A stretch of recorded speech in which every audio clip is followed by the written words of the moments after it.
Hello, everyone. My name is Kyzzhibek, and today I will present the program that I work in and also lead the Kyrgyz space program.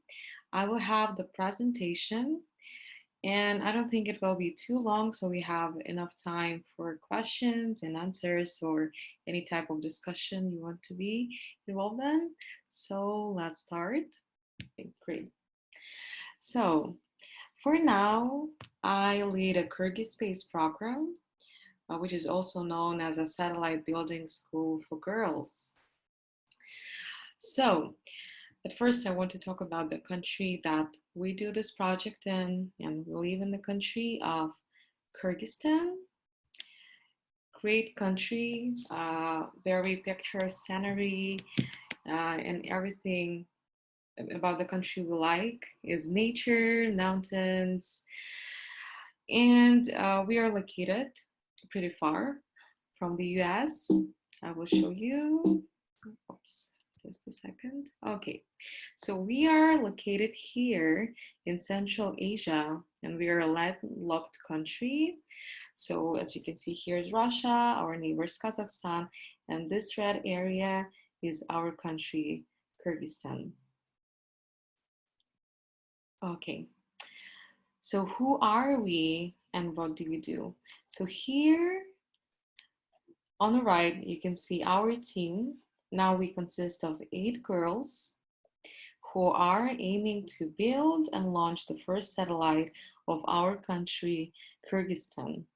And here we have only girls in our team. So the core team of girls will be doing everything from very scratch. And most of the girls, they don't have any background in engineering. So prior to coming to our project, we had no experience in programming or engineering. Some of them had, but very slight. And none of us were in aerospace engineering as whole country that we live in, which is very interesting because of that as well. So the program was established in March 2018. So roughly 2 years ago, yeah, we will be celebrating our 2-year anniversary in 2 weeks. And the interesting thing about the program is that we are an all-female team, but the program was founded by men, which is great that they support women in our country. So 2 our co-founders, Victor and Rinat, you can see them here, they founded Club Media Foundation around 13 years ago. It is a foundation that is mainly popular for investigative journalism. So they do a lot of writing on corruption. They do a lot of data investigations on some other very important issues in our country. And that's why, as we sometimes say, this foundation is not very liked by the government because they are also investigating the cases within the government. And our co-founder, Victor, he is also a TED Fellow, and that's why he travels around the world, meets a lot of interesting people. And on one of the events, he met Dr. Alex McDonald, who works in NASA, and he advised Victor to start a space program. So he said, why don't you start a program where you could assemble and launch a satellite and therefore start a program which will be an aerospace program, the first aerospace program in the country. So as I know, Alexander McDonald, he travels around the world, and whenever he meets people that are doing something interesting, he always advises to start a space program. So if you have a chance to meet him sometimes, probably you should talk about this as well, which is a great opportunity for women and for girls and for all other people as well. So this is how the idea came. Yeah, can everyone see? Yeah, just making sure. Yes, we're getting positive comments in the group chat. So yeah, okay, you can see it. So as you can see here, this is our team. Yeah, for those of you who haven't seen the slide. Oops, yeah. Yeah, these are our two founders and Alexander McDonald, who works in NASA and who advised us to start the project. Okay, great. And what kind of satellite are we going to assemble? And this is a satellite. It's a nanosatellite type. They're also called CubeSats because of the form and the shape they have. So usually they're range from 1 to 10 kilograms. I guess our will be 1.3 kilograms. So it is very small. As you can see, it can fit into your hand, but the whole functionality is still here.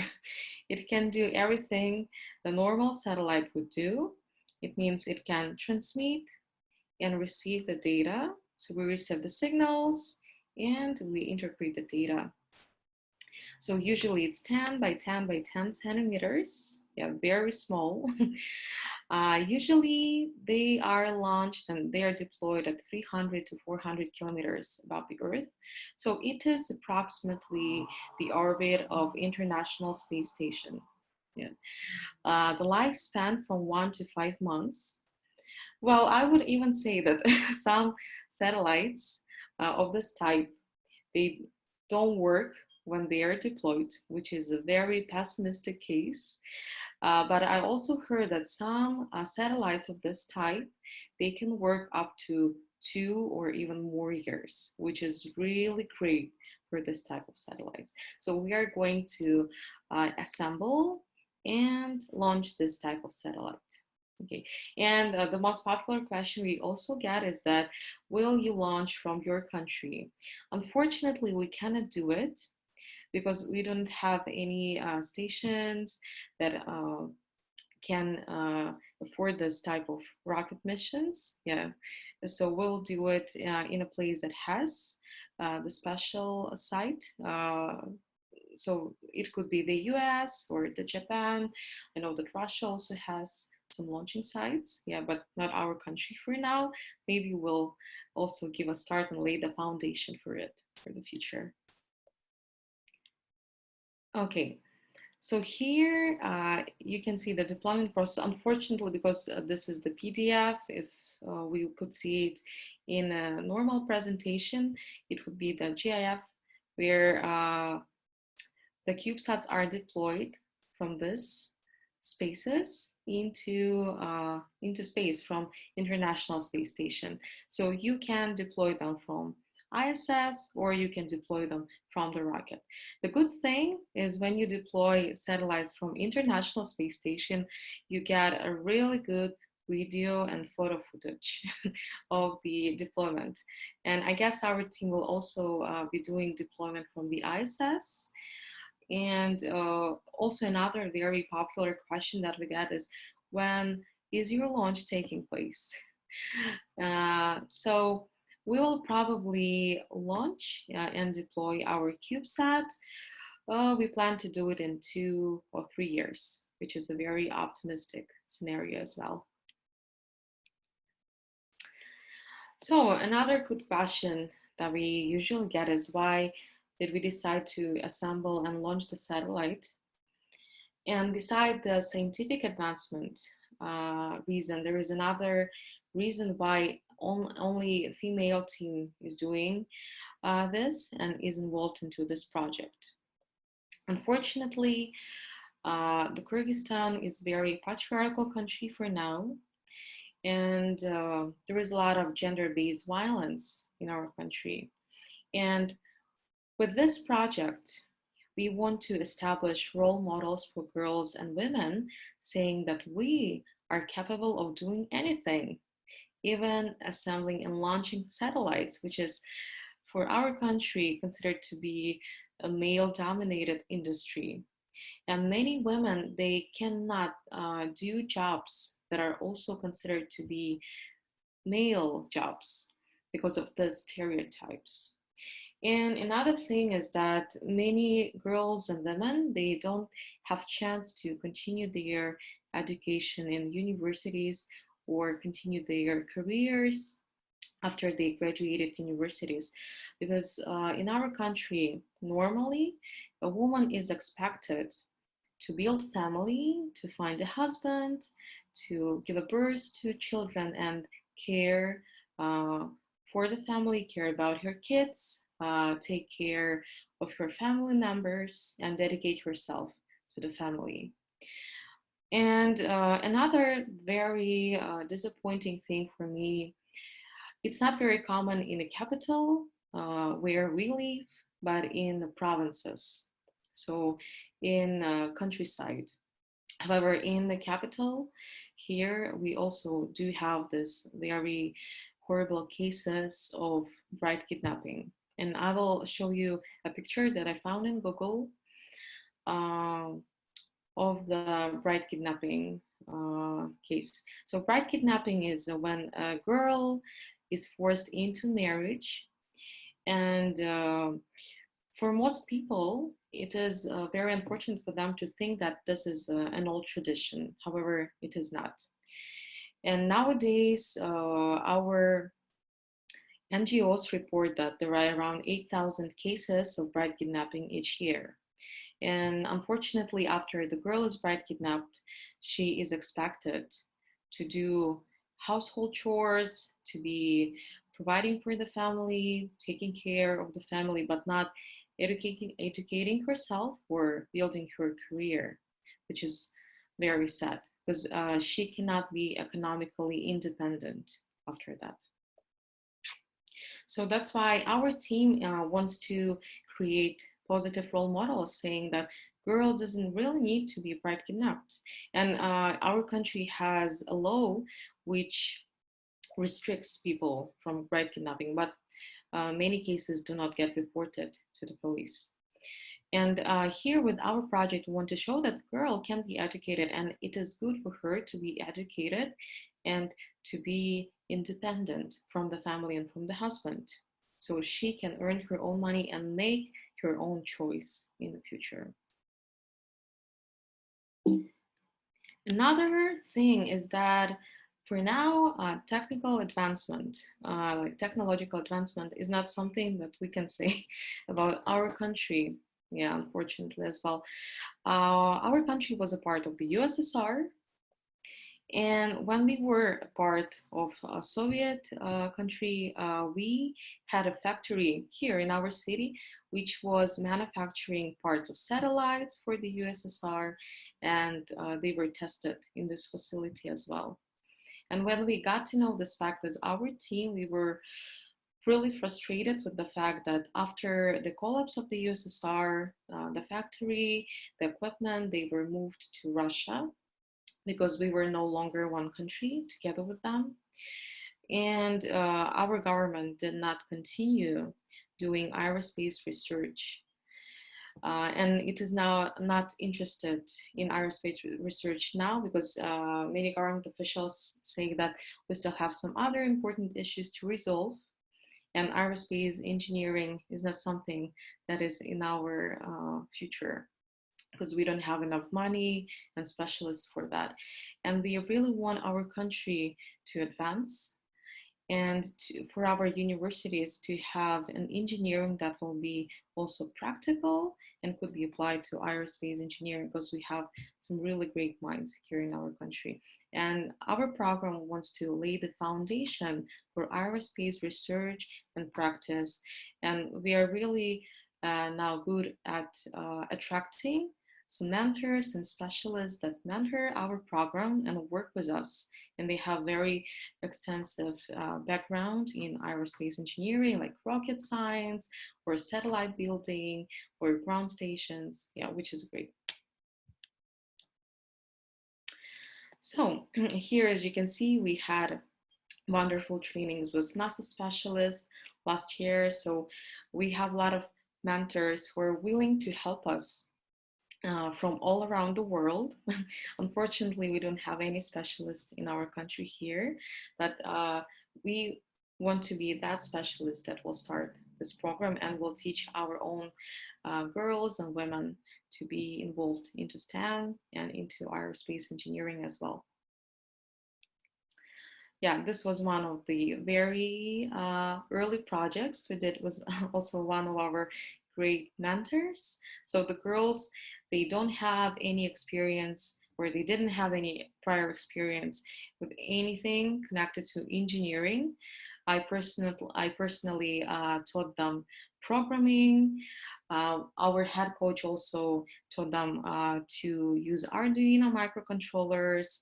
We worked with this very simple Lego just to get to know what a very easy technical project is. Yeah. And now, of course, we are proceeding to something more advanced, and we are now working with an educational satellite for now, yeah, which is an exact copy of this CubeSat, but it just doesn't fly to space. So basically, we are learning their basics of aerospace engineering. And afterwards, we will be working with a draft of the satellite that will be launched into space this year. And probably next year, we are planning to purchase the flight module of the CubeSat. So the flight module is usually the hardware, the satellite that will be launched into space and that will work there. We also have educational programs where we teach girls and women basics of engineering. So we have classes on soldering, 3D modeling, and programming. And by the end of February, yeah, next week, we're also launching the last cohort of these courses. It's a 2-week course. And by the end of February, we'll have 100 women and girls that were taught by us. And we are happy about this because we can attract more women and girls into STEM and show them that this is also possible, because we get a lot of feedback before the course saying that I never thought that STEM or IT is a field for a woman, because I thought that it will be hard for me. But afterwards, they say that it's great that they attended this course and they really liked it and they are really interested in that, and they are really thankful for the opportunity given. Because many girls and women in our country, unfortunately, because of the stigma and stereotypes, they think that they are not smart enough for STEM and IT, just because they never had a chance to try something in STEM. And we want to open these opportunities for them, because once they try it, they understand that it's not very difficult and actually it's very interesting. And they are really attracted to it. And this is how we get more girls and women into STEM. Because some of the girls that have attended our course, they continued their education afterwards and are now studying programming or engineering in universities.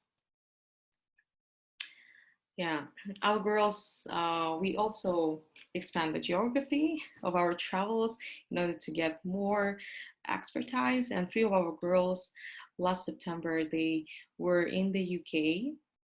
They visited 3 universities and the labs. So they were also communicating with aerospace specialists who showed the CubeSat. Our team has never seen a satellite before we worked in this program.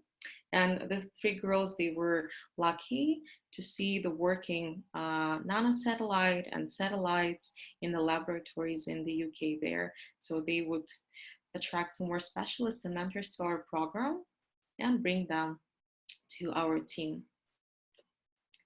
Yeah, they also met in the UK with the first astronaut of the UK, Helen Sharman, who's also a woman and a great role model for all girls and women who want to study STEM. Yeah, and because of our program, I was also lucky to have my internship in Mozilla in Silicon Valley in the US. So I attended the Tech Women program. It is a 5-week program which allows women from Central Asia, from Middle East and Africa to have an internship in the best tech companies in Silicon Valley and then come back to their own countries and attract even more women to STEM and to IT with their own experience. Yeah, so if you want to get to know more about our program, You can follow us in Facebook, Twitter, or Instagram. We also do posts in English language as well as in Russian. Yeah, so yeah, we have a lot of information, and if you want to stay updated, you can follow us here. Also, our program is not funded by government, so we are doing the crowdfunding, and also we are applying to grants, yeah, in order to uh, buy our educational satellites, all the CubeSat flight models, all the scholarships that we give to the girls in our team. Yeah, so if you want to know more, you can go here to this website. Here we also do some posts. You can get to know more about the team, about the program, how we started and why we do this. Yeah, and also here you can have a monthly subscription to our program. Yeah, you can share it with other people that you know. Okay, and I guess we are done for now. Yeah, and we can start the Q&A session. Awesome. Thank you so much, Kyzzhibek. Oh, you're welcome. Yeah, okay. So for all of our attendees, if you have questions, feel free to type your questions into the chat.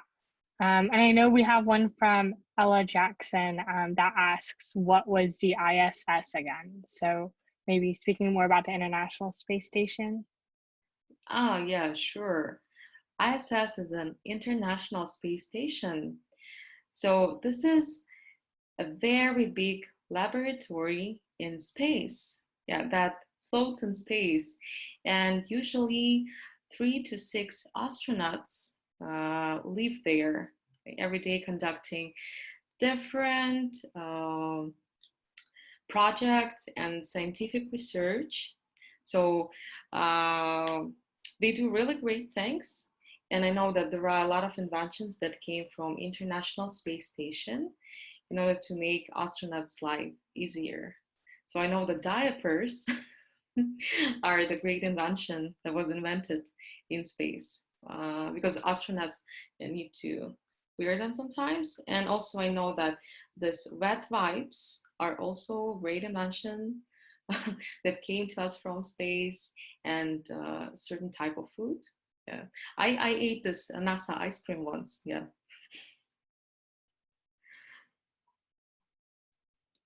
Awesome. Does anyone else have any questions? Feel free to just type it in the chat and we will answer them. While people are thinking of their questions, I did have a question. I guess, what are some of like the biggest challenges that you faced going into like STEAM and aerospace in particular, and how did you overcome them? Oh, it's a good question. Thank you. I would say that the biggest challenge for me at first was meeting stereotypes. So I have this very popular story. When I was around 12 or 13 years old, I told my parents that I want to be an engineer and that I will go to technical university here in our country. And my father, he was probably really shocked with that. And he said, well, you're too old for an engineer because at your age, engineers have already invented something. Yeah, and I was not very naive, but I really believed my parents because they had this authority. And I thought, yeah, probably engineering is too difficult for me and I shouldn't go there. Yeah, fortunately, I got into STEM. And even though I didn't believe in myself because I thought that this will be hard for me. So I had to overcome myself, yeah, to step into it. So I would say the biggest challenge was my personal belief that I wasn't good for that.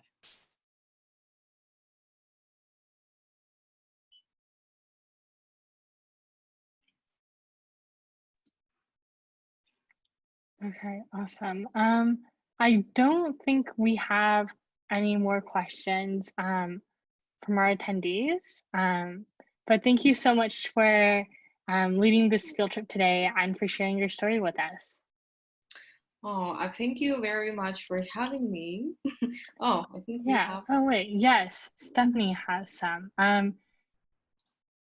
Okay, feel free to type your question in the chat. I think Stephanie Trier, I think I'm reading the name correctly. So from Washington State, what inspired you to first start a space program? Oh, okay. So, um, unfortunately, our team did not create or yeah, didn't found this program, but men who founded our foundation, they came up with this idea with the help of a guy who works in NASA. Yeah, and they thought that it's a wonderful program because it could cover issues with gender discrimination, because we have a lot of stigma with women in STEM and women in technologies, especially in our country, which is really, really strong in terms of patriarchal system. And that's why they wanted women to do something fantastic to assure other girls and women that anything is possible. Yeah, and I think this inspired the program really much. And now, after starting a program, we are inspired by our team, like by ourselves, and by our mentors, wonderful women who work in aerospace engineering. Yes, they do inspire us. Yeah, and I would really want to say that a team of girls founded and was inspired to create this program.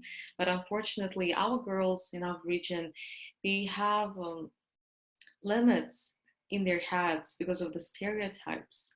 And I hope that our team will encourage other girls to come up with these great ideas. Yeah, I hope I answered the question.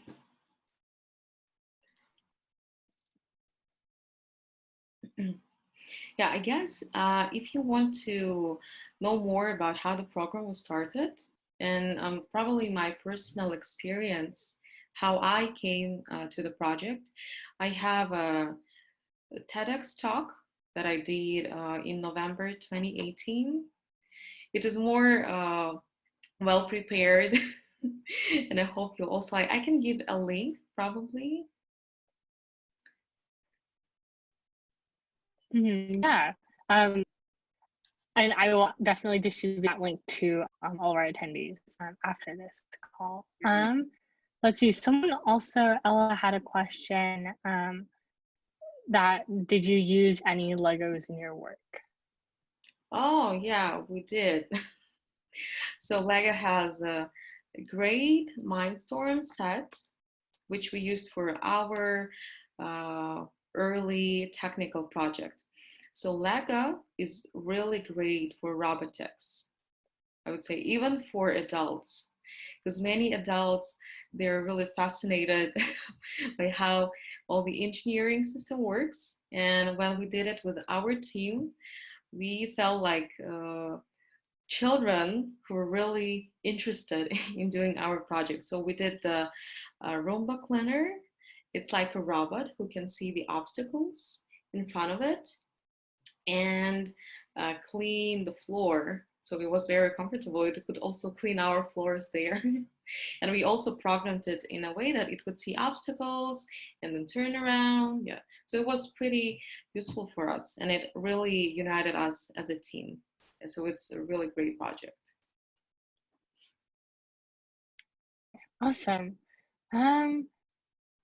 I don't see any more questions coming in, but I know you did share your contact information and we'll send that to attendees afterwards. So if they want to learn more about your work or have any other questions, they'll have somewhere to start. But yeah, thank you so much again for being part of our virtual field trips. Thank you so much for having me here. Yeah, it was really Yeah. awesome. Okay. Well, have an amazing day, everyone. We'll be in touch with more resources. Bye. Bye.